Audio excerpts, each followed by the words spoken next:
আলহামদুলিল্লাহি রাব্বিল আলামিন ওয়াসসালাতু ওয়াসসালামু আলা রাসূলিহিল কারীম আম্মা বা'দ। আল্লাহ তাআলার অসংখ্য অগণিত শুকরিয়া ও কৃতজ্ঞতা জানাই, যিনি আমাদেরকে আজকের এই দর্সে অংশগ্রহণ করার তৌফিক দান করেছেন।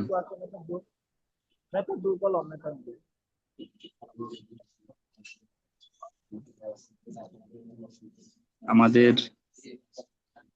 আজকের দর্সের বিষয়, আমি দর্সটা শুরু করার আগেই আপনাদের স্ক্রিনটা শেয়ার করে দিচ্ছি। কিতাবের পেজটা আপনারা দেখতে পাবেন।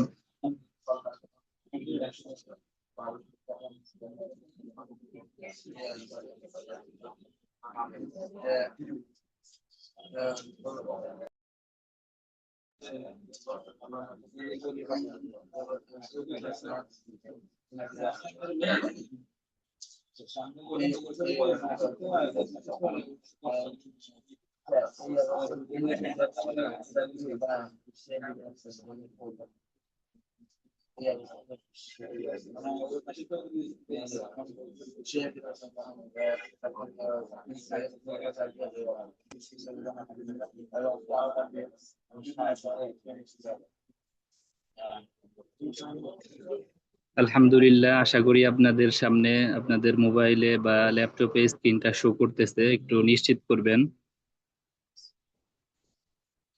জি মোহতারাম, শো করতেছে, আমাদের এখানে দেখা যাচ্ছে। তবে আমাদের মূল কিতাবের কত নম্বর পৃষ্ঠা থেকে হবে, তাহলে ইনশাল্লাহ আমরা কিতাবে ধরার চেষ্টা করবো ইনশাল্লাহ।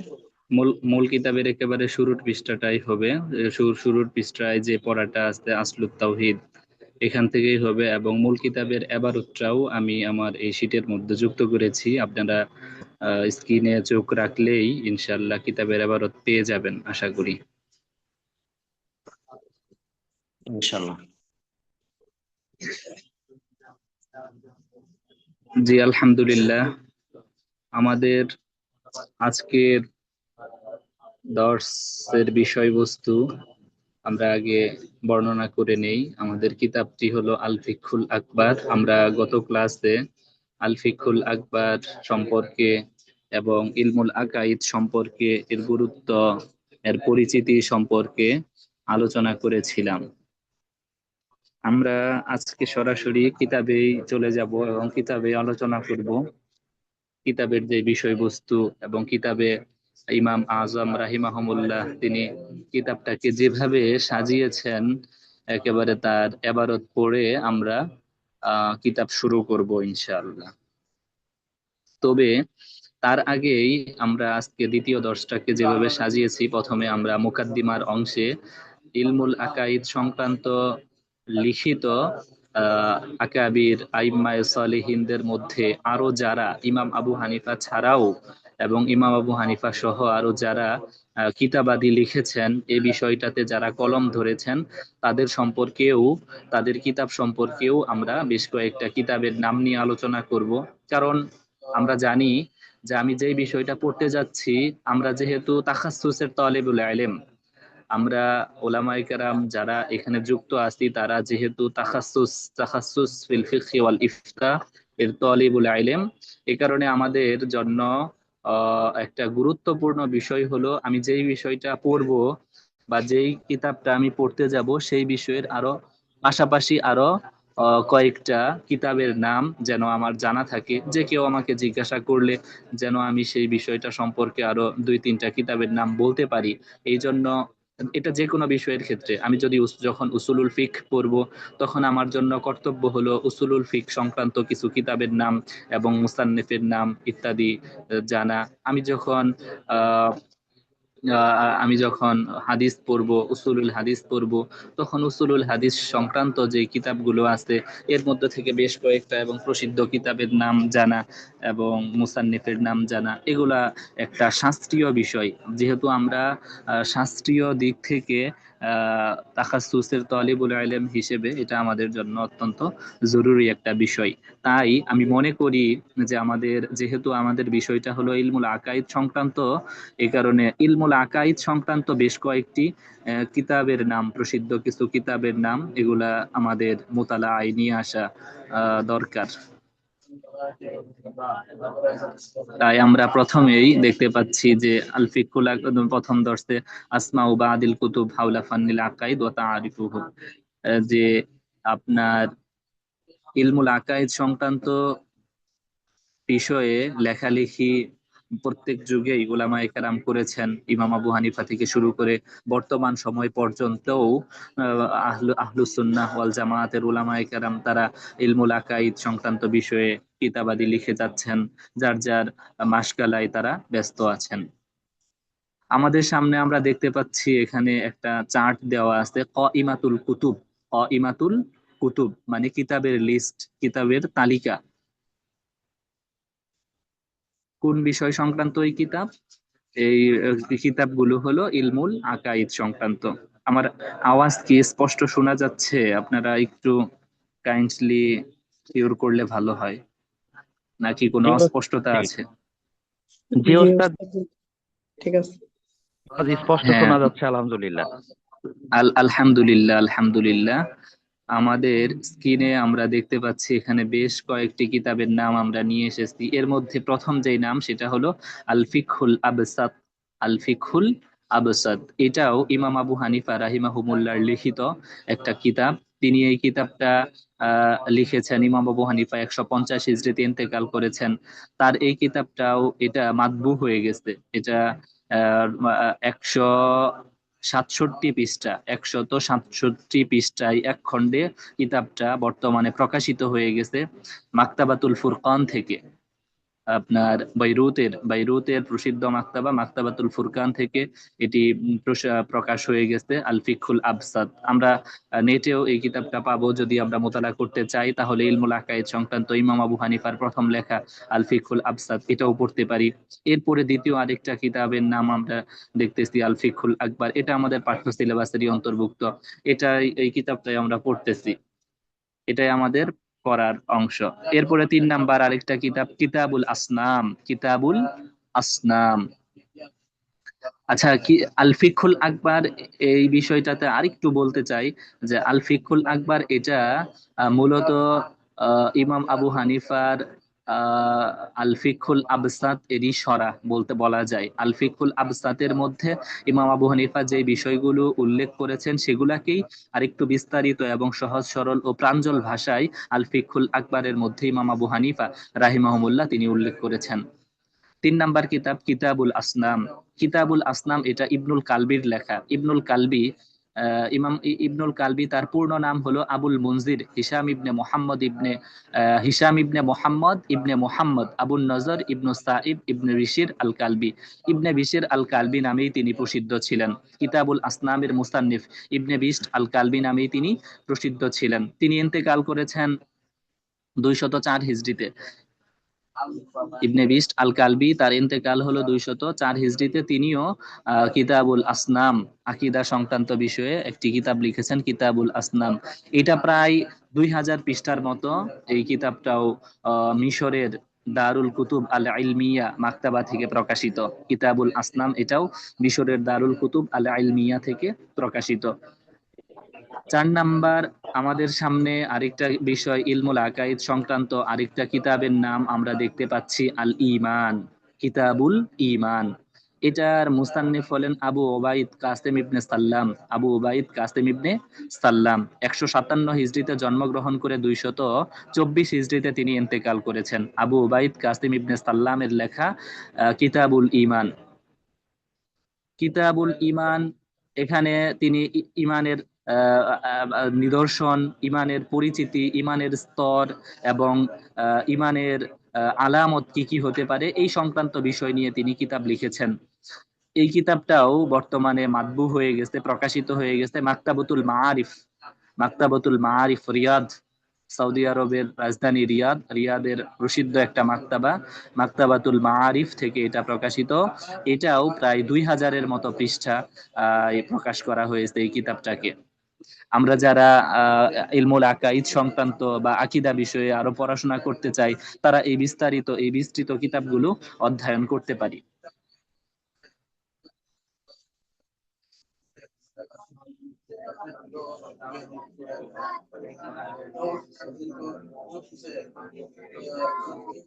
কিতাবুল ঈমান নামে আবু ওবাইদ আল মুসলিম তিনিও কিতাব লিখেছেন।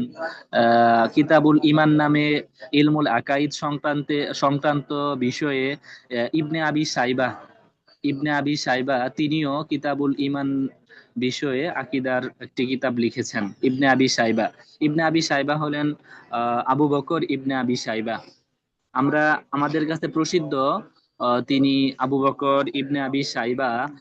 তার মুসান্নাফে ইবনে আবি সাইবা, হাদিসের উপর তিনি কিতাব লিখেছেন মুসান্নাফে ইবনে আবি সাইবা।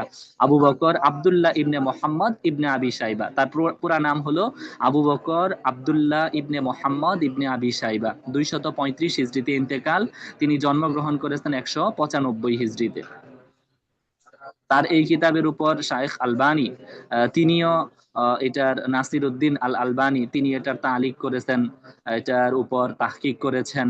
এই কিতাবটিও ইবনে আবি সাইবার কিতাবটিও মাতবু হয়ে গেছে, বর্তমান বাজারে এটাও পাওয়া যায়। এরপরে আরেকটা কিতাবের নাম এখানে বড় করে শিরোনামে দেওয়া আছে, আল হিদাতু ওয়াল ই'তিজার ফির রাদ্দি আলা মান ক্বালা বিখালকিল কুরআন। আল হিদাতু ওয়াল ই'তিজার ফির রাদ্দি আলা মান ক্বালা বিখালকিল কুরআন। আব্দুল আজিজ আল কিনানি এর লেখা এই কিতাব। আব্দুল আজিজ আল কিনানি, তার পূর্ণ নাম হলো আবুল হাসান আব্দুল আজিজ ইবনে ইয়াহইয়া ইবনে মুসলিম ইবনে মাইমুন আল কিনানি। আবুল হাসান আব্দুল আজিজ ইবনে ইয়াহইয়া ইবনে মুসলিম ইবনে মাইমুন আল কিনানি আল মাক্কি। তিনি ইন্তেকাল করেন 240 হিজরিতে। এই কিতাবের মুহাক্কিক, তার যে আল ইআতিজার ফির রাদ্দি আলা মান ক্বালা বিখালকিল কুরআন, মানে যারা খালকে কুরআনের উপর বিশ্বাস করেছে, তার সময়ে যারা কুরআন মাখলুক বলে যারা বিশ্বাস করত, তাদেরকে প্রতিহত করার জন্য, ওই আকীদাকে মজবুতভাবে সাব্যস্ত করার জন্য এই মুসান্নিফ মাইমুন আল কিনানি আল মাক্কি তিনি এই বিষয়টাতে কিতাব লিখেছেন। আব্দুল আজিজ আল কিনানি তিনি এই বিষয়টাতে কিতাব লিখেছেন।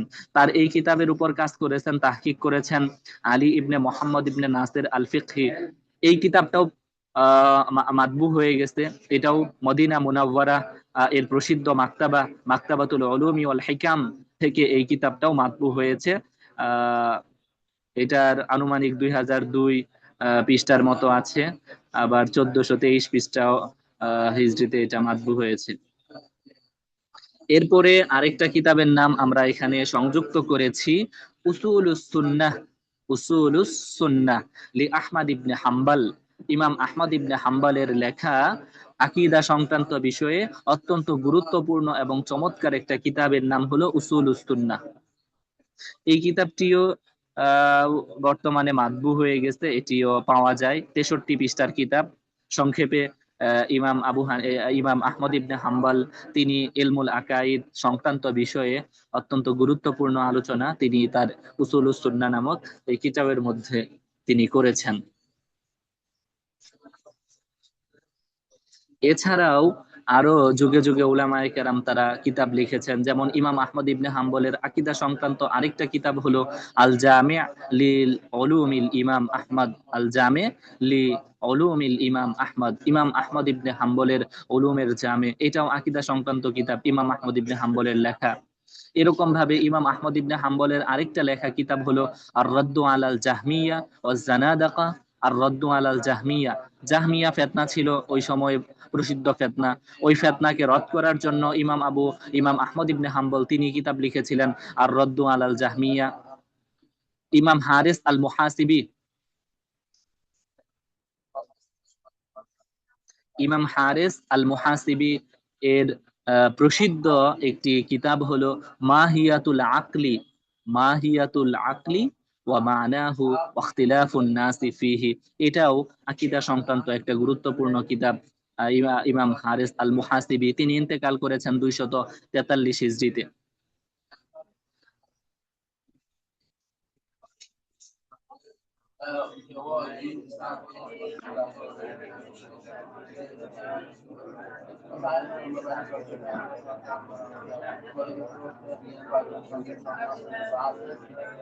এরপরে আরেকটা কিতাব হলো প্রসিদ্ধ লেখক, প্রসিদ্ধ ইমাম, আমাদের সবার মাঝেই প্রসিদ্ধ, আমরা সবাই চিনি যে ইমাম মাতুরিদি, আবু মানসুর আল মাতুরিদি। আবু মানসুর আল মাতুরিদি এর লেখা একটি কিতাব হলো আত-তাওহীদ লিল মাতুরিদি। আত-তাওহীদ লিল মাতুরিদি, তাওহীদ শব্দটার ব্যাখ্যা এটা আমাদের আসবে ইনশাআল্লাহ সামনে। আমরা সেই সময় তাওহীদ শব্দটা নিয়ে আলোচনা করব। এই তাওহীদ নামে ইমাম মাতুরিদি তিনি কিতাব লিখেছেন, কিতাবুত তাওহীদ। ইমাম মাতুরিদি এটা তার লকব হলেও তার মূল নাম হলো মুহাম্মদ ইবনে মাহমুদ, মুহাম্মদ ইবনে মুহাম্মদ ইবনে মাহমুদ, মুহাম্মদ ইবনে মুহাম্মদ ইবনে মাহমুদ। আবু মানসুর আল মাতুরিদি 333 হিজরিতে তিনি ইন্তেকাল করেছেন। আকীদার ক্ষেত্রে বড় বড় দুইটা ভাগে বিভক্ত হয়ে গেছে, এর মধ্যে একটা হলো মাতুরিদি আকীদা, আরেকটা হলো আশাইরা আকীদা। আবু আবু মানসুর আল মাতুরিদি, আরেকজন আবুল হাসান আল আশআরি, আশআরি। এই আবু মানসুর আল মাতুরিদি 333 হিজরিতে ইন্তেকাল করেন। তার লেখা প্রসিদ্ধ কিতাবের নাম হলো আত-তাওহীদ লিল মাতুরিদি। এই কিতাবটাও আলহামদুলিল্লাহ মাতবু হয়ে গেছে প্রসিদ্ধ মাকতাবা থেকে, মিশরের প্রসিদ্ধ মাকতাবা থেকে প্রায় 401 পৃষ্ঠার এই কিতাবটা মাতবু হয়ে গেছে এটি। এরপরে আরেকটা কিতাব এর নাম আমরা সংগ্রহ করেছি আপনাদের সামনে উপস্থাপন করার জন্য, ইশতিকাকু আসমা ইল্লাহ। কিতাবটির নাম হলো ইশতিকাকু আসমা ইল্লাহ। এটি লিখেছেন আবুল কাসেম আজ-জুজাজি। আবুল কাসেম আজ-জুজাজি তার নাম হলো আব্দুর রহমান ইবনে ইসহাক আল বাগদাদি। আব্দুর রহমান ইবনে ইসহাক আল বাগদাদি আন-নাহাওয়ান্দি আজ-জুজাজি। তিনি ইন্তেকাল করেছেন 337 হিজরিতে, তার ওয়াফাত হলো 337 হিজরিতে। মুআসসাসাতুর রিসালা আত-তাবঈয়া থেকে এই কিতাবটিও মাতবু হয়েছে। প্রায় তার পৃষ্ঠা সংখ্যা 296টির মতো পৃষ্ঠা এই ইশতিকাক ওয়া আসমা ইল্লাহ। এটাও আকীদা সংক্রান্ত অত্যন্ত গুরুত্বপূর্ণ একটা কিতাব। মুহতারাম উলামা হযরত, আমরা আকীদা সংক্রান্ত যে বেশ কয়েকটা কিতাবের নাম এখানে সংগ্রহ করেছি এবং বললাম, এগুলা ইনশাআল্লাহ আমরা স্মরণ রাখার চেষ্টা করব, যাতে আমরা এই বিষয়টা নিয়ে আলোচনা করতে গেলে যেন আমাদের সামনে আমরা আকীদা অবলীলাই যেন আকীদা সংক্রান্ত কয়েকটা আকাবির আসলাফদের কিতাবের নাম যেন বলতে পারি। ইমাম মুজানি অত্যন্ত প্রসিদ্ধ একজন ইমাম, তার একটা কিতাব আছে আকীদা সংক্রান্ত, শরহুস সুন্নাহ লিল মুজানি। ইমাম মুজানির লেখা অত্যন্ত সুপ্রসিদ্ধ আরেকটা কিতাব হলো শরহুস সুন্নাহ। ইমাম মুজানি তিনি ইন্তেকাল করেছেন 264 হিজরিতে, 264 হিজরিতে ইমাম মুজানির ইন্তেকাল। তার এই কিতাবটাও মাতবু হয়ে গেছে, এটা 92 পৃষ্ঠা, শরহুস সুন্নাহ লিল মুজানি। এইভাবে যদি আমরা বলতে যাই তাহলে আরো অনেক কিতাবের নাম আমরা বলতে পারবো। আপাতত আমাদের ক্লাসের কলেবরকে সংক্ষেপ করার জন্য আমরা এখানে যেই কয়েকটি কিতাবের নাম উল্লেখ করলাম এগুলো আমরা স্মরণ রাখার চেষ্টা করব ইনশাআল্লাহ।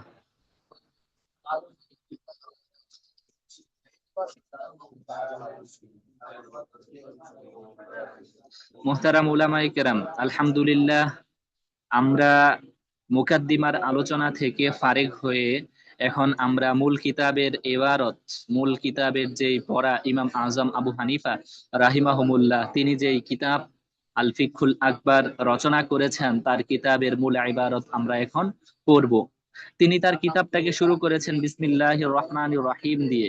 কারণ আমরা জানি যে কুল্লু আমরিন যিবালিন লাম ইউবদা বিবিসমিল্লাহ ফাহুয়া আখতা।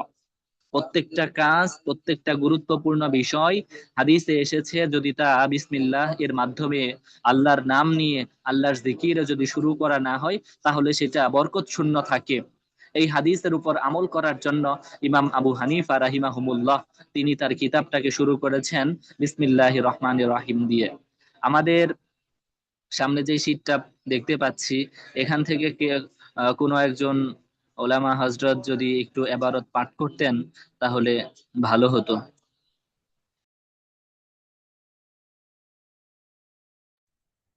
بسم الله الرحمن الرحيم. بيان أصول الإيمان. أصل التوحيد وما يصح الاعتقاد عليه. يجب أن يقول آمنت بالله وملائكته وكتبه ورسله والبعث بعد الموت والقدر خيره وشره من الله تعالى والحساب والميزان والجنة والنار وذلك كله حق وحدانية الله تعالى. الله تعالى واحد لا من طريق العدد ولا من طريق إنه لا شريك له لم يلد ولم يولد ولم يكن له كفوا أحد لا شبه شيئا من الأشياء من خلقه আলহামদুলিল্লাহ, ولا يشرك জাযাকাল্লাহ। بشيء ঠিক আছে, ঠিক আছে, মাশাআল্লাহ। আমরা এখানে এবারতের মতন দেখতে পাচ্ছি ইমাম আবু হানিফা রাহিমাহুমুল্লাহ তিনি বলতেছেন বায়ানু উসুলিল ঈমান, বায়ানু উসুলিল ঈমান তথা উসুলুন এটা আসলুন শব্দের বহুবচন। আসলুন শব্দের বহুবচন। আসলুন শব্দের কয়েকটা অর্থ হইতে পারে। এর মধ্যে আসলুন শব্দের একটি সুপ্রসিদ্ধ শাব্দিক অর্থ, সেটা হলো মা ইয়াবতানি আলাইহি গায়রুহু, মানে যার উপর অন্য আরেকটা জিনিস ভিত্তি স্থাপন করে সেটাকে বলা হয় আসলুন। মানে প্রত্যেকটা জিনিসের মূল মূল ভিত্তি সেটাই হলো ওই বস্তুর, ওই বিষয়ের আসল মূলনীতি। এছাড়াও আসলুন শব্দের আরো কয়েকটি আবিধানিক অর্থ ভাষাবিদরা উল্লেখ করে থাকেন। এর মধ্যে একটা অর্থ হলো আল কায়দা, আল কায়দাতু। আরেকটি অর্থ হলো আদ-দালিল। আসলুন শব্দের শাব্দিক অর্থ হলো আদ-দালিল। আসলুন শব্দের শাব্দিক অর্থ ভাষাবিদরা বলেছেন আর রাজিহ। আসলুন শব্দের শাব্দিক অর্থ 4 নাম্বার শাব্দিক অর্থ বলেছেন ইসতিসহাবুল হাল। ইসতিসহাবুল হাল মানে অতীতের অবস্থাকে বর্তমান অবস্থার উপর কিয়াস করে হুকুম সাব্যস্ত করা, এটাকে বলা হয় ইসতিসহাবুল হাল। তাহলে আসলুন শব্দের যে মূল অর্থ, মূল শাব্দিক অর্থ সেটা হলো যার উপর অন্য আরেকটা জিনিস ভিত্তি স্থাপন করে, যেটি অন্য আরেকটা জিনিসকে আঁকড়ে ধরে বেড়ে উঠে নিজের অস্তিত্ব প্রকাশ করে, সেটাকেই বলা হয় আসলুন। এই কারণে প্রত্যেকটা গাছের শাখা প্রশাখা এটা যেহেতু তার মূলের উপর বেড়ে উঠে, এই কারণে গাছের শাখা প্রশাখা ওগুলা হলো ফরা, আর তার মূল শিকড় যেটা রয়েছে সেটাই হলো আসল। এরকম ভাবে মানুষের জন্য ইমানটাই হলো তার মূল, আর অন্যান্য আহকামাত যেগুলো রয়েছে, অন্যান্য আমাল যেগুলা রয়েছে, এগুলা হলো তার জন্য ফরা। ইমানটা হলো গাছের মূল মূল শিকড়ের মতো। এই জন্য যার মূল শুদ্ধ হয়ে যাবে তার বডি, তার স্ট্রাকচার এটাও শুদ্ধ থাকবে। তাহলে বায়ানু উসুলিল ঈমান, এখানে বলতেছেন ঈমানের মূলনীতি, ঈমানের মূল ভিত্তির বর্ণনা। তাহলে ঈমান নিজেই একটা আসল, এটারও আবার আসল আছে। এই ঈমান এটা কিসের উপর টিকে থাকে, ঈমান টিকে থাকার ভিত্তি কি, সেটা ইমাম আজম আবু হানিফা রাহিমাহুমুল্লাহ সামনে বলেছেন যে ঈমানের মূল ভিত্তি, ঈমানের মূলনীতি হলো সামনের এই আলোচনাটা। ঈমান শব্দের শাব্দিক অর্থ হলো বিশ্বাস করা। ঈমান শব্দের শাব্দিক অর্থ হলো আল ইতিকাদুল জাযিম, অর্থাৎ অকাট্য বিশ্বাস। ঈমান ঈমান শব্দের অর্থ হলো বিশ্বাস করা, ইয়াকিন স্থাপন করা। আল ঈমান হুয়াল ইয়াকিন, এটাও বলা হয়ে থাকে। কিন্তু ঈমানের শাব্দিক পারিভাষিক অর্থ কি, এটার ব্যাখ্যা কি, এটার ব্যাখ্যা সরাসরি রাসূলুল্লাহ সাল্লাল্লাহু আলাইহি ওয়াসাল্লাম তিনি হাদিসে জিবরাইলের মধ্যে সরাসরি উল্লেখ করেছেন। হাদিসের মধ্যে রাসূলুল্লাহ সাল্লাল্লাহু আলাইহি ওয়াসাল্লাম উল্লেখ করেছেন, রাসূলুল্লাহ সাল্লাল্লাহু আলাইহি ওয়াসাল্লামকে ওমর ইবনে খাত্তাবের বর্ণিত হাদিস, প্রসিদ্ধ হাদিস, ওই হাদিসের মধ্যে একবার হযরত জিবরাইল আলাইহিস সালাতু ওয়াস সালাম ছদ্মবেশে এসে রাসূলকে জিজ্ঞাসা করেছিলেন, মাল ঈমান, ঈমান কি জিনিস? তখন রাসূলুল্লাহ সাল্লাল্লাহু আলাইহি ওয়াসাল্লাম বলেছিলেন, আল ঈমানু আমানতু বিল্লাহি ওয়া মালাইকাতিহি ওয়া কুতুবিহি ওয়া রুসুলিহি ওয়াল বা'সি বা'দাল মাউত ওয়াল কদরি খাইরিহি ওয়া শাররিহি মিনাল্লাহি তাআলা ইত্যাদি বিষয়ে রাসূল বলেছিলেন যে ঈমান হলো আল্লাহর উপর বিশ্বাস স্থাপন করা, মালাইকা, কুতুব, রাসূল এবং মৃত্যুর পরবর্তী জীবন, তাকদীরের ভালো মন্দ ইত্যাদি বিষয়ের উপর বিশ্বাস স্থাপন করা, এটাই হলো ঈমান। তাহলে ঈমানের পারিভাষিক অর্থ এটাই যে আল্লাহর উপর বিশ্বাস স্থাপন করা, আল্লাহর একাত্মবাদের স্বীকৃতি দেওয়া, আল্লাহর উপর বিশ্বাস স্থাপন করা। বিশ্বাস স্থাপন এটা কিভাবে হবে? বিশ্বাস স্থাপনটা হবে কলবের মাধ্যমে, অন্তরের মাধ্যমে। মানুষের বিশ্বাসটা এটা হলো ফিআলুল কলব।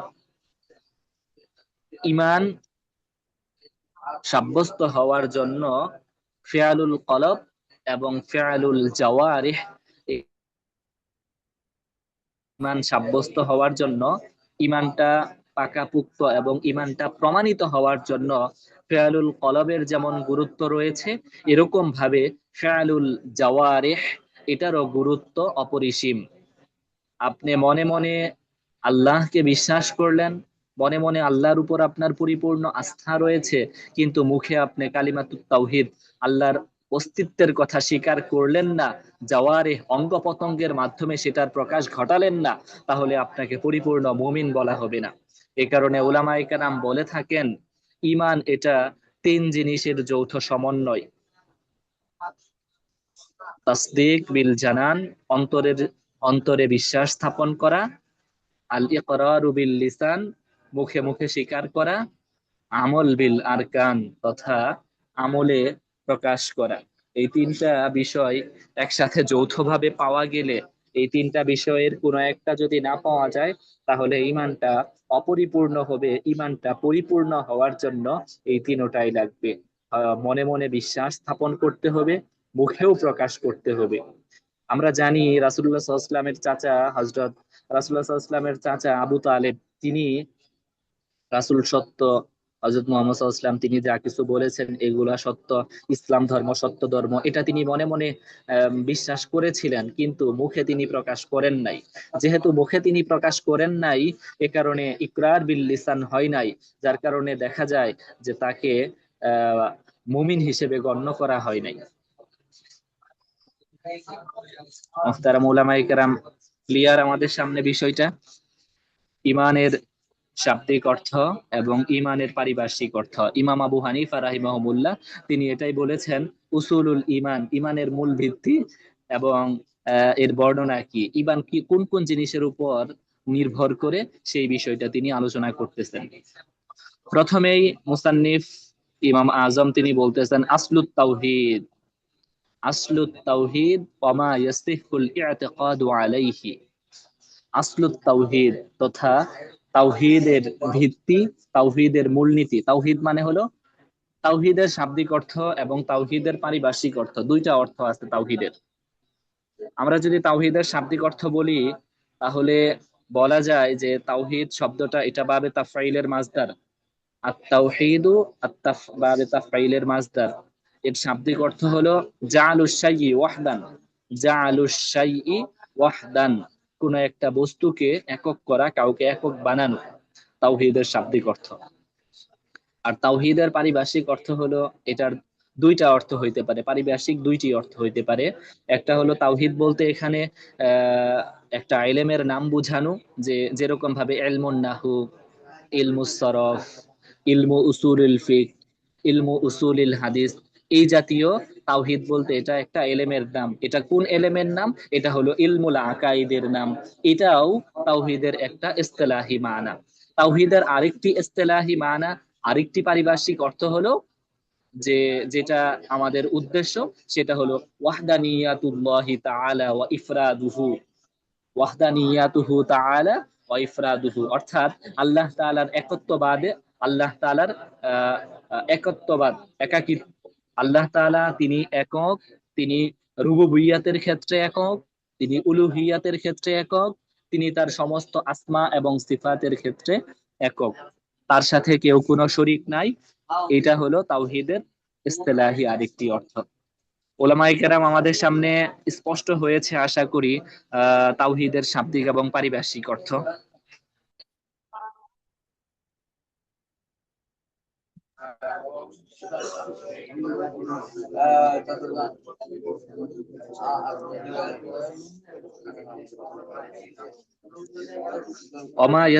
আচ্ছা, আলহামদুলিল্লাহ, সামনে আমরা পড়ি ওমা ইয়াসিহুল ইআতিকাদু আলাইহি, এবং যার উপর বিশ্বাস রাখা, মা ইয়াসিহুল ইআতিকাদু আলাইহি, যার উপর বিশ্বাস পোষণ করা, সহি মানে যেই সকল বিষয়গুলার উপর ইআতিকাদ রাখা, বিশ্বাস রাখা শুদ্ধ, এই বিষয়গুলাও ইমাম আবু হানিফা কি সেটা তিনি বলবেন এখানে সামনে। তাহলে ইমাম আবু হানিফা তিনি যেই শিরোনাম কায়েম করেছেন সেটা হলো তাওহীদের মূল ভিত্তি এবং যার উপর বিশ্বাস স্থাপন করা বিশুদ্ধ, যেটার উপর বিশ্বাস স্থাপন করলে ঈমান বিশুদ্ধ হবে, এই বিষয়গুলা তিনি এখানে আলোচনা করতেছেন। দেখেন ইমাম আবু হানিফা তিনি কিভাবে বলেন, ইয়াজিবু আন ইয়াকুলা, আবশ্যক হলো আন ইয়াকুলা বলা, আমানতু বিল্লাহি ওয়া মালাইকাতিহি ওয়া কুতুবিহি ওয়া রুসুলিহি ওয়াল বাসি বাদাল মাউতি ওয়াল কদরি খাইরিহি ওয়া শাররিহি মিনাল্লাহি তাআলা। আমানতু বিল্লাহি, আমি ঈমান আনলাম আল্লাহ তাআলার উপর, ওয়া মালাইকাতিহি, এবং তার কিয়ামত দিবসের উপর, এবং তার ফেরেশতাদের উপর, ওয়া কুতুবিহি, এবং তার কিতাবাদির উপর, ও রুসুলিহি, এবং তার রাসূলদের উপর, ওয়াল বাসি বাদাল মাউত, মৃত্যুর পর পুনরায় পুনরুত্থিত হওয়ার উপর, ওয়াল কদরি খাইরিহি ওয়া শাররিহি, এবং তাকদীরের ভালো মন্দের উপর, এটি আল্লাহ তাআলার পক্ষ থেকে হয়, এটার উপর আমি ঈমান আনলাম। মোহতারাম উলামায়ে কেরাম, এখানে এইভাবে বলার দ্বারা মুসান্নেফ রাহিমাহুমুল্লাহ তিনি মূলত হাদিসের উসলুব এবং হাদিসের তরিকাটাই অবলম্বন করেছেন। ইমাম আবু হানিফা তিনি তার কিতাবের সূচনা যেভাবে ঘটিয়েছেন, এটার দ্বারা তার উদ্দেশ্য হলো হাদিসের উসলুব এবং হাদিসের তুরুক অবলম্বন করা। কারণ হাদিসের মধ্যে রাসূলকে যখন জিজ্ঞাসা করা হয়েছিল ইমানের মানে কি, ইমানের অর্থ কি, তখন রাসূল বলেছিলেন আমানতু বিল্লাহ, আমানতু বিল্লাহি ওয়া মালাইকাতিহি। সেই বিশ্বাস, এটা ইমাম হাদিসের ইবারত অনুযায়ী ইমাম আবু হানিফা তিনিও তার এই ব্যাখ্যাটা এইভাবে করেছেন।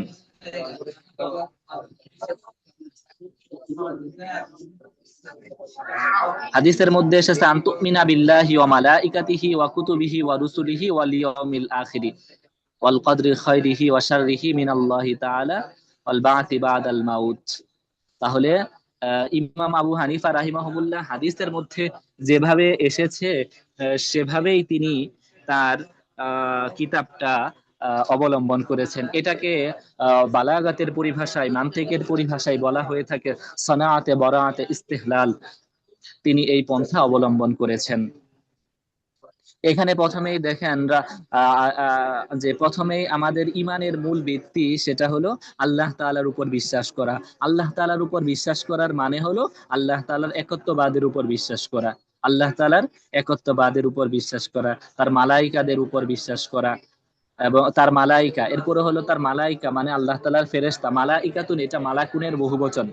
মালাকুন শব্দটির অর্থ হলো ফেরেশতা, তার বহুবচন হলো মালাইকা। এখানে জমা শব্দ ব্যবহার করেছেন, এর মানে হলো যে সকল ফেরেশতাদের উপর বিশ্বাস স্থাপন করা, সকল ফেরেশতাদের উপর বিশ্বাস স্থাপন করা। কোনো একজন ফেরেশতা আল্লাহর উপর বিশ্বাস স্থাপন না করা বা এটা ঈমান বলে গণ্য হবে না। ফেরেশতাদের উপর বিশ্বাস এর মানে কি? ফেরেশতাদের উপর আমরা কি বিশ্বাস স্থাপন করব? ফেরেশতাদের উপর বিশ্বাস স্থাপন করার অর্থ হলো যে সকল ফেরেশতারাই আল্লাহ তাআলার মাখলুক। আল্লাহ তাআলা তাদেরকে সৃষ্টি করেছেন নূর থেকে। আল্লাহ তাআলা তাদেরকে সৃষ্টি করেছেন নূর থেকে। ফেরেশতারা তারা নূরের তৈরি, তারা আল্লাহ তাআলার বিশেষ একটা সৃষ্টি। তারা কখনো আল্লাহ তাআলার আদেশের সীমা লঙ্ঘন করে না। আল্লাহ তাআলার, তারা সবসময় আল্লাহ তাআলার আদেশে পালনে রত থাকে। তাদের মধ্যে মানুষের মতো আল্লাহ তাআলা নফস এবং শাহওয়াত ইত্যাদি এগুলার প্রবণতা ফেরেশতাদের মধ্যে আল্লাহ তাআলা দেন নাই। এ কারণে দেখা যায় যে তারা গুনাহ এর মধ্যে লিপ্ত হয় না, বরং আল্লাহ তাআলা ফেরেশতাদেরকে যাদেরকে যেই কাজে নিয়োজিত করেছেন তারা সর্বদাই সব সময় সেই কাজেই নিয়োজিত থাকে। এটাই হলো আমাদের ফেরেশতাদের ব্যাপারে বিশ্বাস রাখার মানে। আমরা জানি যে আল্লাহ তাআলা হাজার হাজার অগণিত অসংখ্য ফেরেশতা মালাইকা সৃষ্টি করেছেন, যাদের কর্ম পরিধিও আল্লাহ তাআলা তিনি ভাগ করে দিয়েছেন। কেউ ওহী নাজিলের কাজে নিয়োজিত ছিলেন, কেউ সিংহা ফুৎকারের কাজে নিয়োজিত, কেউ আবার বৃষ্টির ফেরেশতা রয়েছে, বৃষ্টি কখন বর্ষিত হবে। আবার কোন কোন ফেরেশতার এমন আছে যে তারা সব সময় মানুষের আমল নামা লেখার কাজে নিয়োজিত, যেমন কিরামান কাতিবিনের কথা পবিত্র কোরআনে আল্লাহ তাআলা উল্লেখ করেছেন। এই সমস্ত বিষয়ে ফেরেশতাদের ব্যাপারে আকীদা রাখা এটা আমাদের জন্য কর্তব্য। এরপরের বিষয়টা হলো ওয়াকুতুবিহি, তার কিতাবের উপর। হি এর মার্জা হলো আল্লাহ তাআলার দিকে ফিরেছে, মানে আল্লাহ প্রেরিত খোদা প্রদত্ত যেই কিতাব রয়েছে সেগুলোর উপর বিশ্বাস স্থাপন করা। আল্লাহ প্রদত্ত কিতাব কি? আল্লাহ প্রদত্ত কিতাব যেই কিতাবগুলো তার নবী এবং রাসূলদের উপর এসেছে, সেই কিতাবগুলো হলো আল্লাহ প্রদত্ত কিতাব, এগুলার উপর বিশ্বাস স্থাপন করা।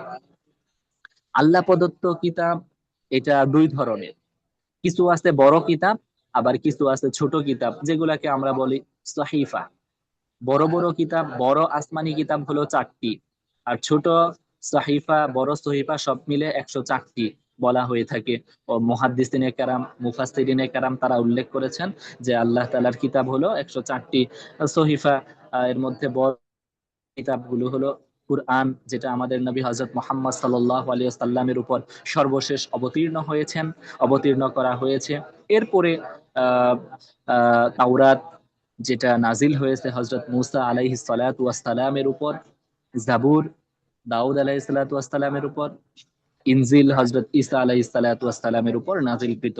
এই বড় বড় এই 4টা কিতাব, এগুলা আর উপর বিশ্বাস স্থাপন করা। এবং এছাড়াও আরো সহিফা রয়েছে, ছোট ছোট আল্লাহ প্রদত্ত কিতাব রয়েছে, যেগুলা বিভিন্ন সময় বিভিন্ন নবীদের উপর দিয়েছেন। যেমন আল্লাহ তাআলা পবিত্র কোরআনের মধ্যে সূরা সাব্বিহ ইসমা রাব্বিকাল আলা এর মধ্যে বলেছেন ফি সুহুফি ইব্রাহিম ওয়া মূসা, ইব্রাহিম এবং মূসা এর সহিফার মধ্যে রয়েছে। এর দ্বারা বোঝা যায় যে ইব্রাহিম আলাইহিস সালাতু ওয়াস সালামের কাছেও সহিফা এসেছিল, আদম আলাইহিস সালাতু ওয়াস সালামের কাছে, নূহ আলাইহিস সালাতু ওয়াস সালামের কাছে সহিফা এসেছিল। মূসা আলাইহিস সালাতু ওয়াস সালামের কাছে যেরকম ভাবে বড় কিতাব এসেছিল, এরকম ভাবে আয়াত দ্বারা বোঝা যায় তার কাছে ছোট কিতাবও এসেছিল। এই হিসেবে পূর্ববর্তী যত আম্বিয়াদের উপর যে সমস্ত কিতাব অবতীর্ণ হয়েছিল, সেই কিতাবের উপর বিশ্বাস স্থাপন করা এটাও ঈমানের একটা গুরুত্বপূর্ণ ভিত্তি। কেউ যদি পূর্ববর্তী কোনো কিতাবকে অস্বীকার করে বসে, তাহলে তার ঈমান ঠিক থাকবে না, ঈমান নষ্ট হয়ে যাবে। পূর্ববর্তী আম্বিয়া আলাইহিস সালাতু ওয়াস সালামদের কিতাবের উপর বিশ্বাস স্থাপন করা মানে সেই কিতাবগুলা সত্য, সেগুলার উপর এখন বর্তমান সময়ে আমল করা যাবে না। এটা একটা গুরুত্বপূর্ণ পয়েন্ট, এটা আমরা একটু ভালো করে শোনার চেষ্টা করি যে আইম্মায়ে সাবেকা এর কুতুবের উপর ঈমান আনা এটা হলো জরুরি, কিন্তু সেগুলা এখন আমলযোগ্য না। তবে আইম্মায়ে সাবেকা পূর্ববর্তী নবীদের বিধান, পূর্ববর্তী নবীদের কিতাবের ওই অংশ আমলযোগ্য থাকবে, যেটা আমাদের কুরআন কিংবা হাদিসে যে অংশটা নাকির ছাড়া উল্লেখ করা হবে, সেই অংশটা এখনো আমলযোগ্য থাকবে, এই ব্যাপারে কোনো সমস্যা নেই। তাহলে কুরআন আসার পর পূর্ববর্তী নবীদের যেই কিতাবের যেই শরীয়ত যেগুলা ছিল, ওগুলা সব মানসুখ হয়ে গেছে। কুরআন এটা সর্বশেষ গ্রন্থ, এটা একেবারে কিয়ামত পর্যন্ত ঠিক থাকবে এবং এটাই আমলযোগ্য থাকবে। আমাদের কারো কারো জায়গা থেকে বাহিরের অনর্থক আওয়াজ আসতেছে, আমরা মিউট করে রাখি, একান্ত প্রয়োজন না হলে আমরা আনমিউট করে রাখি।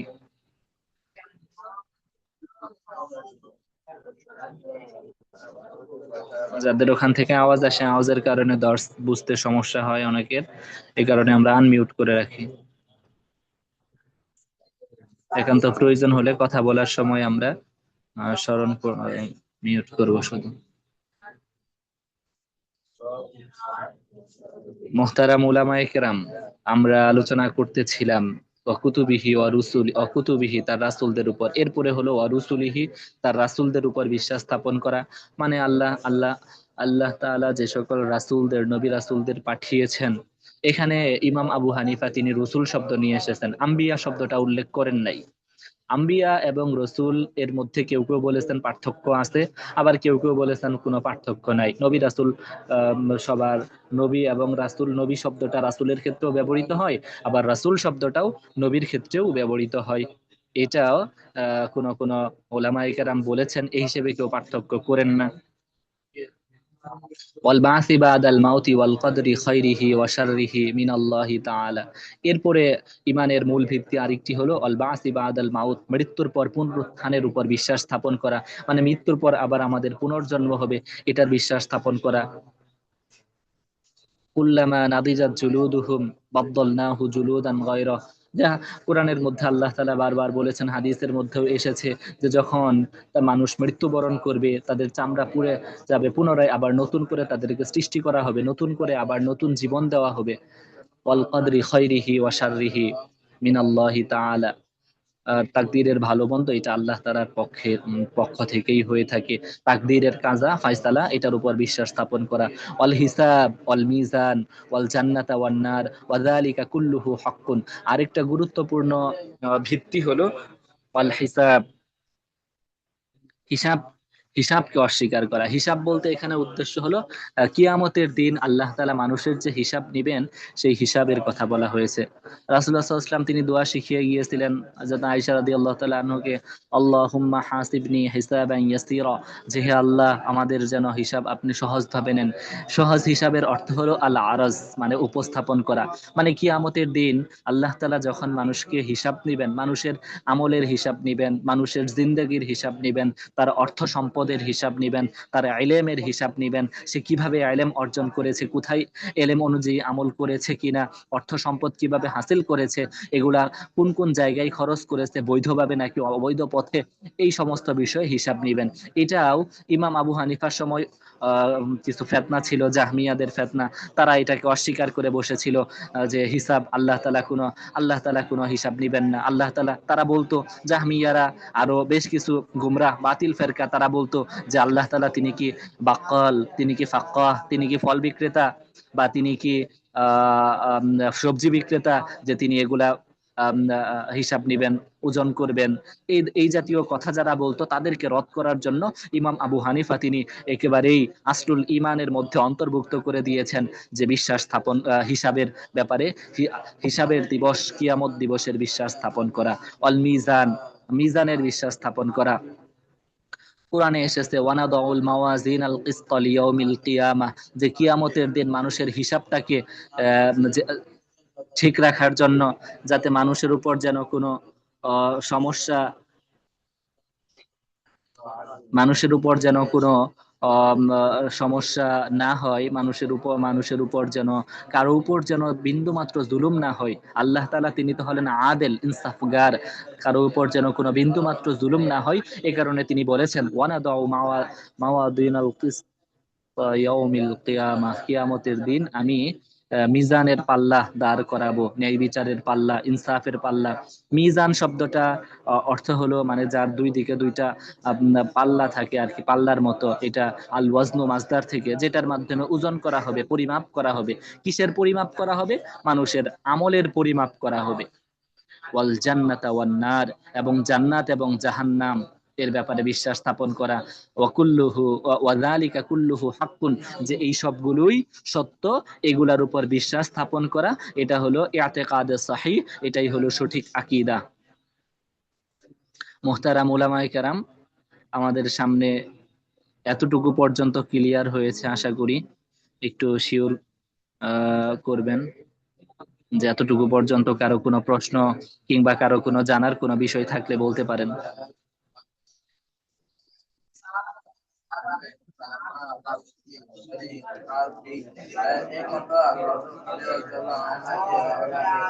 আমার কথা কি শুনতে পাচ্ছেন আপনারা?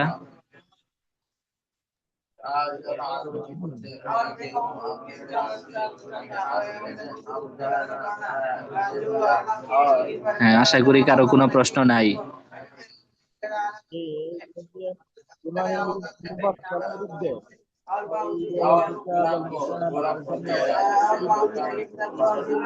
হ্যাঁ, এগুলা এগুলা ইমাম আবু হানিফা রাহিমাহুল্লাহ তিনি এই সমস্ত বিষয়গুলাকে তিনি তার সময়ের ফিতনা যে ছিল সেই হিসেবে তিনি এগুলাকে আসলুত তাওহীদ আসলুল ইমানের মধ্যে তিনি অন্তর্ভুক্ত করেছেন। তার সময় জাহমিয়া দের ফিতনা ছিল বেশি, তার সময় অন্যান্য গুমরাহদের যে ফিতনাগুলো ছিল মুরজিয়া সহ আরো অনেকের, ওদের ওই রদ করার জন্য তিনি হিসাব, মিজান, জান্নাত, নার এগুলা উল্লেখ করেছেন। আসলে ইমানে মুফাসসাল, মুজমাল এইটা ওই আঙ্গিকে তিনি এখানে উল্লেখ করেন নাই। আশা করি ক্লিয়ার হয়েছে।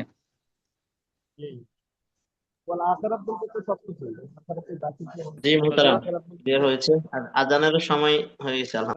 হযরত এটা কি আকবরের ইবারত এগুলি সব? জি জি, হ্যাঁ, আল ফিকহুল আকবরের ইবারত এগুলা।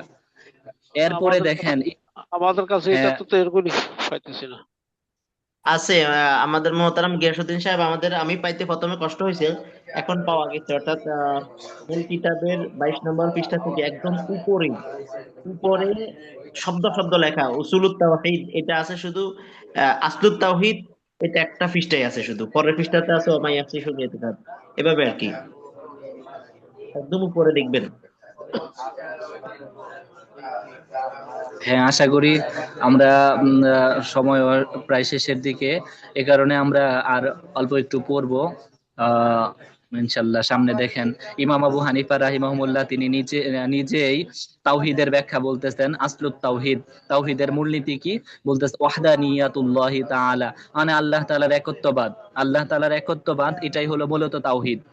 আল্লাহ তাআলার একত্ববাদ এটার মানে কি? এটার মানে ইমাম আবু হানিফা তিনি বলতেছেন আল্লাহু তাআলা ওয়াহিদুন লা মিন তরিকিল আদাদি, যে আল্লাহ তাআলা তিনি হলেন একক, লা মিন তরিকিল আদাদ, তিনি সংখ্যার দিক থেকে একজন এটা না। মানে সংখ্যা যদি এক হয় তাহলে তার মধ্যে অনেক আজজা আছে, অনেক অংশ আছে। যেমন 1 টাকা এটা হওয়ার জন্য 100 পয়সা, 1 টাকা এটা পূর্ণ হওয়ার জন্য তার মধ্যে 100 অংশ সংযুক্ত হলে তারপরে 1 টাকা হয়। তাহলে আল্লাহ তাআলা তিনি যে এক, সেটা সংখ্যা হিসেবে নয়, লা মিন তরিকিল আদাদ, সংখ্যা হিসেবে নয়। সংখ্যা হিসেবে একক বলা হলে তাহলে আল্লাহ তাআলার জাতের মধ্যে শিরকাত চলে আসবে। এই কারণে মুসান্নিফ ইমাম আবু হানিফা ইমাম আজম তিনি বলেছেন লা মিন তরিকিল আদাদ ওয়ালাকিন মিন তরিকি আন্নাহু, যে ওয়াহিদ এটা কিভাবে, ওয়ালাকিন মিন তরিকি আন্নাহু লা শারীকা লাহু, যে আল্লাহ তাআলা একক এটা এই দৃষ্টিকোণ থেকে যে লা শারীকা লাহু, আল্লাহ তাআলার কোনো শরীক নেই, আল্লাহ তাআলার কোনো শরীক নেই। তাহলে তাওহীদের মানে হলো, তাওহীদের অর্থ হলো ইসবাতু জাতিল্লাহ, ইসবাত এবং নফি, ইসবাত এবং নফি এক কথায় বলা যায়। ইসবাত মানে কি? ইসবাত মানে হলো আল্লাহ তাআলার জাতকে এককভাবে সাব্যস্ত করা, আর নফি মানে হলো আল্লাহর জাত ছাড়া অন্যদেরকে আল্লাহর জাত থেকে নফি করা।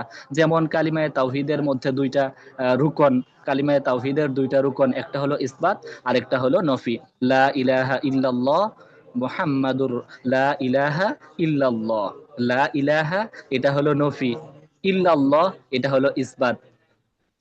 এই তাওহীদের মধ্যেও দুইটা রুকন, একটা হলো ইসবাত আর একটা হলো নফি।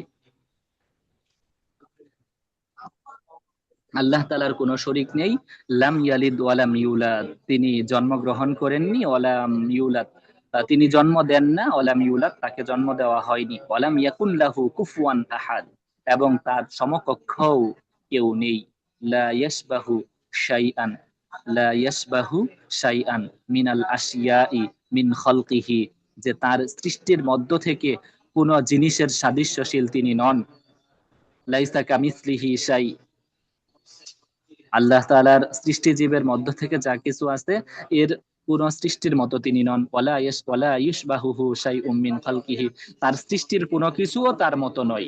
লাম ইয়াজাল ওয়ালা ইয়াজালু বিআসমাইহি ওয়া সিফাতিহি যাতিয়াতি ওয়াল ফা'লিয়াতি, আল্লাহ তাআলা তিনি সর্বদাই তার সমস্ত আসমা, সিফাত, সিফাতে জাতিয়া এবং ফিয়েলিয়ার সাথে সর্বদাই আছেন এবং থাকবেন।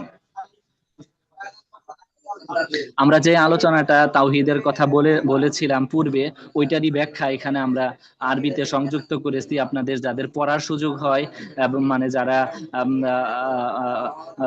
পারেন, ইনশাল্লাহ এখান থেকে তাওহীদের শাব্দিক এবং পারিভাষিক সংজ্ঞাটা মুখস্থ করে নিবেন।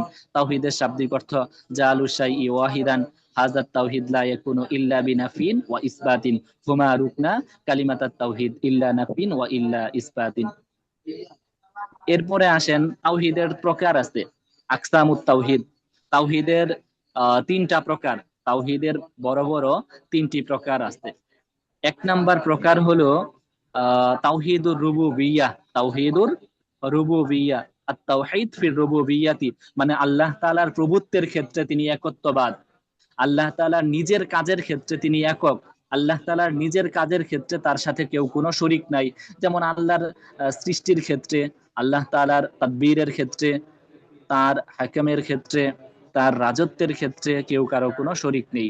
এটারই ব্যাখ্যা করেছেন বিআন্নাহু ইফরাদুল্লাহি তাআলা বিআফআলিহি, I আন্নানা না'তাকিদু আন্নাল্লাহা মুনফারিদুন bill খালকি wall Malik milky ওয়াত তাদবীরি, যে আল্লাহ তাআলা তিনি তার সৃষ্টি, পরিচালনা, মালিকানার ক্ষেত্রে তিনি একক, কেউ তার সাথে শরীক নেই। যেমন আল্লাহ তাআলা বলেছেন আল্লাহু খালিকু কুল্লি শাই ওয়া হুয়া আলা কুল্লি শাইইন ওয়াকিল, আল্লাহ তাআলা তিনি সব জিনিসের সৃষ্টিকর্তা, সৃষ্টিকারী, এই সৃষ্টি করার ক্ষেত্রে কেউ তার শরীক নেই। ওয়া আলা কুল্লি শাইইন ওয়াকিল, আর প্রত্যেকটা বস্তুর উপর তিনি হলেন পর্যবেক্ষক, তিনি হলেন ওয়াকিল।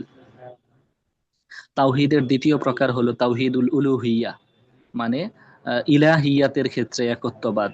তাওহীদুল উলুহিয়া এর মানে হলো আল্লাহ তাআলা একক, বান্দার কাজের ক্ষেত্রে। এর ব্যাখ্যা কি? এর ব্যাখ্যা হলো আমাদের উপর এই বিশ্বাস রাখা আবশ্যক যে আমরা যে সকল আহকাম, যে সকল আমল করি, এই সমস্ত আমল একমাত্র আল্লাহ তাআলার জন্যই নিবেদিত। এই ক্ষেত্রে আল্লাহর সাথে আর অন্য কাউকে শরীক করা যাবে না। এটাই হলো তাওহীদুল উলুহিয়া। আশা করি বুঝে আসছে। তাওহীদুর রুবুবিয়্যাহ হলো আল্লাহ তাআলার নিজের কাজের ক্ষেত্রে বিআফআলিহি, আর তাওহীদুল উলুহিয়া হলো বিআফআলিল ইবাদ, বান্দার কাজের ক্ষেত্রে। আই আন্নাল ইবাদা ইয়াজিবু আলাইহিম আন ইয়াতাওয়াজ্জাহু বিআফআলিহিম ইলাল্লাহ। যেমন আল্লাহ সূরা কাহাফের 110 নম্বর আয়াতে বলেছেন ফামান কানা ইয়ারজু লিকা রাব্বিহি ফালিয়ামাল আমালান সালিহান ওয়া লা ইউশরিক বিইবাদাতি রাব্বিহি আহাদা, ওয়ালা ইউশরিক বিইবাদাতি রাব্বিহি আহাদা, মানে তার প্রভুর ইবাদতের ক্ষেত্রে যেন অন্য কাউকে তার সাথে শরীক না করে। 3 নাম্বার তাওহীদের তৃতীয় প্রকার তাওহীদুল আসমা ওয়াস সিফাত, আল্লাহ তাআলা সমস্ত নাম এবং গুণাবলীর ক্ষেত্রেও তিনি একক।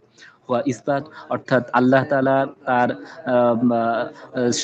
জন্য তিনি পবিত্র কুরআনে অথবা রাসূল সাল্লাল্লাহু আলাইহি ওয়াসাল্লামের ভাষায় হাদিসে যে সমস্ত গুণাবলী এবং আসমা তার নিজের জন্য সাব্যস্ত করেছেন, এগুলার ক্ষেত্রেও তিনি একক। যেমন আর রহমান, আর রাজ্জাক, আল মাতিন, এই সমস্ত বিষয়ের ক্ষেত্রেও আল্লাহ তাআলা তিনি একক। আর রহমান নামে আর কাউকে নামকরণ করা যাবে না। আর রাজ্জাক নামে, এটা আল্লাহ তাআলার জন্যই, এটা কাউকে নামকরণ করা যাবে না। বান্দার নাম যদি এর মাধ্যমে রাখা হয় তাহলে রাখতে হবে আব্দুর রহমান, আব্দুর রাজ্জাক। এর লাইসা কামিসলিহি শাইউন ওয়া হুয়াস সামিউল বাসির, সূরা শূরা এর 11 নম্বর আয়াত।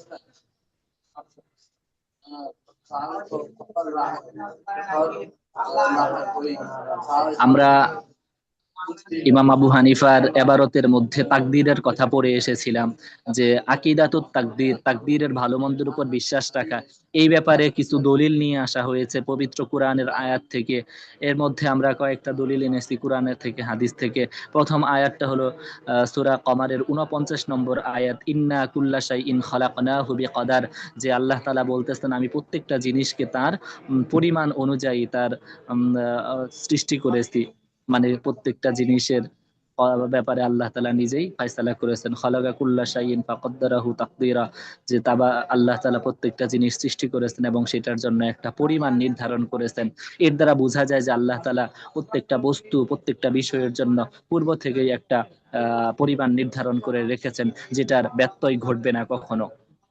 হাদিসের মধ্যে তাকদীরের বিষয়ে আলোচনা করেছেন। হাদিসে ওমর ইবনে খাত্তাবের হাদিসে জিবরিল এখানে বলেছেন, এটা আমরা পূর্বেও বলেছিলাম। এরপরে আসছে আরেকটা হাদিস, আন জাবির ইবনে আব্দুল্লাহ রাদিয়াল্লাহু তাআলা আনহু, জাবির ইবনে আব্দুল্লাহ থেকে বর্ণিত হাদিস, জান্না রাসূলুল্লাহ সাল্লাল্লাহু আলাইহি ওয়াসাল্লাম قال লা ইউমিনু আবদুন হাত্তা ইউমিনা বিল কদরি খায়রিহি ওয়া শাররিহি, যে কোনো একজন মানুষ কখনো প্রকৃত মুমিন হতে পারবে না যতক্ষণ পর্যন্ত না সে তাকদীরের ভালো মন্দের উপর বিশ্বাস স্থাপন করে, হাত্তা ইয়ালামা আন্নামা আসাবাহু লাম ইয়াকুন লিইখতিআহু ওয়া আন্নামা আখতাআহু লাম ইয়াকুন লিয়ুসিবাহু। তিরমিজি শরীফের হাদিস। আলহামদুলিল্লাহ, আমরা আমাদের আজকের দর্সের একেবারে শেষ পর্যায়ে চলে এসেছি। আহ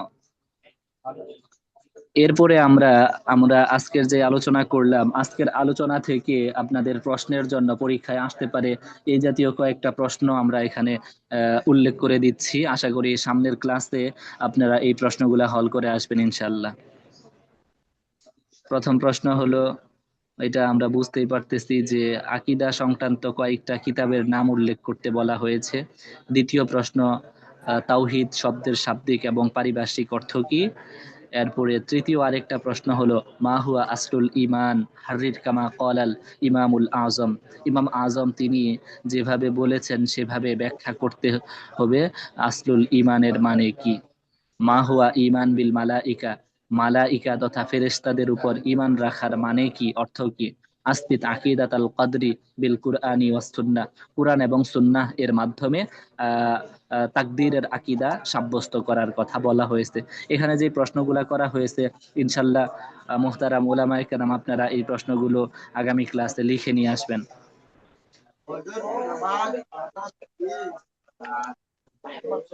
হ্যাঁ, আশা করি আপনাদের কোনো প্রশ্ন আছে আজকের দর্সের উপর। প্রশ্ন থাকলে করতে পারেন, আমরা ক্লাস একেবারে শেষ পর্যায়ে চলে এসেছি। আসসালামু আলাইকুম রহমতুল্লাহ। ওয়ালাইকুম আসসালাম রহমতুল্লাহ। জি মুহতারাম, বলেন। জি হযরত, আপনার স্ক্রিনে দেওয়া যে পিডিএফটা, এটা জি অত্যন্ত সুন্দর। আমাদের কাছে এটা ভিন্ন পিডিএফ আছে, তো আপনার এটা যদি একটু গ্রুপে দেওয়া হতো তাহলে খুব ভালো হতো। হ্যাঁ, আমি এই পিডিএফ গুলা আপনাদের গ্রুপে দিয়ে দেব। আপনাদের পরবর্তী পরীক্ষা সহ যাবতীয় প্রস্তুতি নেওয়ার জন্য এই স্লাইডের পিডিএফ গুলা গ্রুপে আপনারা পেয়ে যাবেন, সেখান থেকে ডাউনলোড করে নেবেন ইনশাল্লাহ। এটা কি কিতাব আকারে, না এটা আপনার নিজের তৈরি করা? না, এটা আমার নিজের তৈরি করা, এই কারণে আমি আচ্ছা, কোনো জি। লিখিত ভাবে হবে, পরীক্ষা লিখিত হবে। বোঝা যায় না কি বলতেছেন, স্পষ্ট করে জি, বলেন একটু। পরীক্ষা পরীক্ষা লিখিতই হবে, পরীক্ষা লিখিত হবে। জি, লিখিত। তাহলে আমরা কিছু তারপরে মোহতারাম, আমাদের তো যেহেতু সময় কম থাকে বা সবাই আসলে কর্মব্যস্ততা থাকে, মানে আলহামদুলিল্লাহ আপনার অনেকভাবে আমাদেরকে বুঝাইছেন। আর একটু কমের বিষয়টা দয়া করবেন আর কি। জি, বুঝি নাই, আর একটু মানে স্পষ্ট করে বলেন, বোঝা যাচ্ছে না। মানে পড়া যে কি বেশি আমাদের হয়ে যে গেছে এটা বলতে চাচ্ছেন নাকি? জি জি জি ও, মানে আসলে না। আপনার এখানে তো সবাই বিভিন্ন কাজে থাকে, আমরা পার্ট টাইম বা বিভিন্ন অল্প সময় মোতালা করার জি, চেষ্টা করি আলহামদুলিল্লাহ। এটা আর না, কি। মানে সপ্তাহে একদিন আলহামদুলিল্লাহ আপনার ক্লাস এই যে তো। আমাদেরকে পড়ার আলোকে প্রশ্ন দিয়েছেন, তো ওই অনুপাতে বোঝা যায় ধরেন আমাদের এগুলা আলহামদুলিল্লাহ পুরো পড়াটা উঠে নিয়ে আসতে পারছি আর কি। জি জি জি, বুঝতে পারছি, সমস্যা নাই। বাকি আমাদের মাথায় এটা রাখতে হবে যে সপ্তাহে একদিন আমরা ক্লাস করি, এই কারণে সপ্তাহে একদিনে আমাদের একটু ভালোভাবেই পড়তে হবে আর কি। অল্প অল্প করে পড়লে দেখা যাবে যে আমাদের কিতাবটা আমরা শেষ করতে পারবো না। এটাও একটু মাথায় রাখার বিষয়, বিবেচনায় নিতে হবে। আচ্ছা মোহতারাম পুরা ওলামায়ে কেরাম, কিতাবটা এই সংখ্যা শেষ হবে না, সেটা আর কি। মানে যেগুলা বেশি আগের মোহতারাম ক্লাসে ওলামায়ে কেরাম, আসরের আমরা পরে ক্লাস না, মানে একদিন পর পর আমরা একেবারে শেষের দিকে চলে এসেছি না, অনেকের ওখানে নামাজের সময় আজানের সময় হয়ে গেছে, একটু আগেও কেউ বলেছিলেন। এ কারণে আমরা আর কথা কথা বাড়াতে চাচ্ছি না, এখানেই শেষ করতে চাচ্ছি। জাযাকুমুল্লাহ। আসসালামু আলাইকুম ওয়া রাহমাতুল্লাহ।